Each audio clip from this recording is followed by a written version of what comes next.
Welcome to this presentation from the Urban Penguin. My name is Andrew Mallett, and in today's video, we look at text-to-speech in OpenAI. And yes, this is generated by AI. These videos get you started using Python and the OpenAI models. Previously, we have looked at text generation. Now, we look at text-to-speech. If you do like the video, then please hit like and subscribe, sharing your experience with others.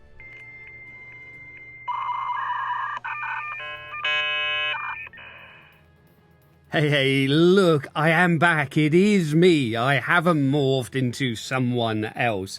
But yes, we were just showing you how you can take text and have it then created as an audio file. So we're going to see then the script that you can use to go through and complete this. This is really just looking at a series of tutorials of how you can use Python to be able to make use of the OpenAI API. Now, inside of our file, the first thing that we go and do in this case, instead of importing the OpenAI class, we're just using the requests module. With this, we can make requests to the API much in the same way as if we were using curl from the command line. So it just shows a slightly different mechanism. We still need to be able to authenticate to the API, and we're going to do that as before with our OpenAI key. Now, we're also then importing the OS and sys modules, and additionally, the path class, just so we can specify where we want to store our file. The try block is the same as we used before testing for the OpenAPI key. Within our text block, this is the welcome text that you heard in the message. And then we're using the response variable to read the requests and post. So this is from the requests module where we're going through and posting much in the same way as we could from curl from the command line. Now again, we still have to authorize using our API key, hence we tested it before, and then we send through typical web-based information or web formatted information in our JSON format of our model, the text we want to be converted, and the voice. Here we're using Fable, but there are about 6 voices that you can make choice of. We then go through and define where we're going to save the file to.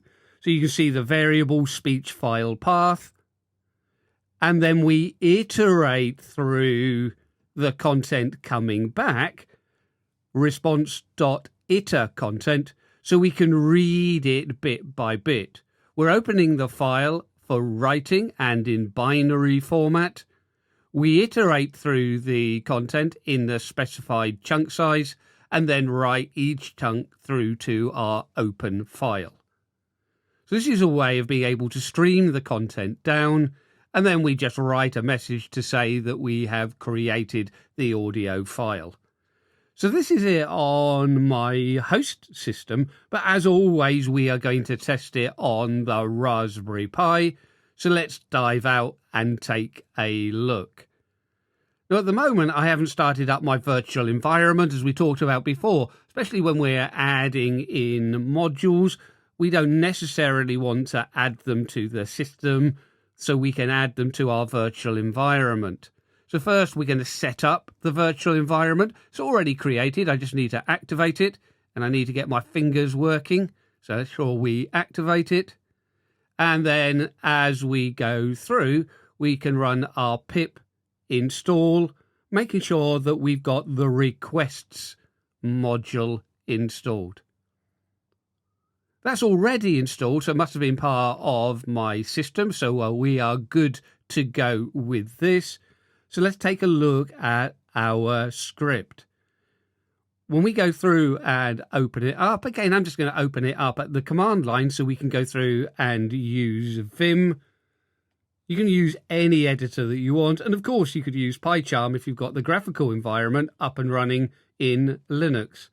But if we go through and open up the script, as we work our way through this, you can see then it's pretty much the same as we saw before.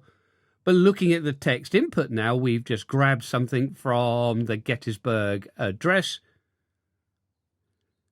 And when we move down and take a look at my response variable now, the voice has changed. We've gone to the Onyx voice. There are about 6 voices, as I say, that you can choose from within the OpenAI environment. And there is a good mix of female and male voices, so you should be able to find something that works. We're going to write through to, let's say, the speech MP3, just to make it different. And then we can go through and save our file, and then it's just a matter of executing it. So I can open it up in Python, or I could add in the shebang to execute it directly. But we can then go through and we can see now we're getting our prompt that we have saved to the file. As we go through then and list the output, we can see now that we've got the speech MP3. So that is my newly generated file. But of course, you're going to want a little bit of proof, aren't you? So why don't we take a little bit of time to review the script? If I can list it out on the screen. And then whilst you review the script, remember the script is going to be available in the video description. You can hear the Gettysburg Address. 87 years ago, our fathers brought forth on this continent a new nation, conceived in liberty, and dedicated to the proposition that all men are created equal. All that is left to say is thank you for watching. If you've enjoyed this, then you are probably sadder than I first thought. For more of this drivel, please subscribe, like and comment to @the Urban Penguin.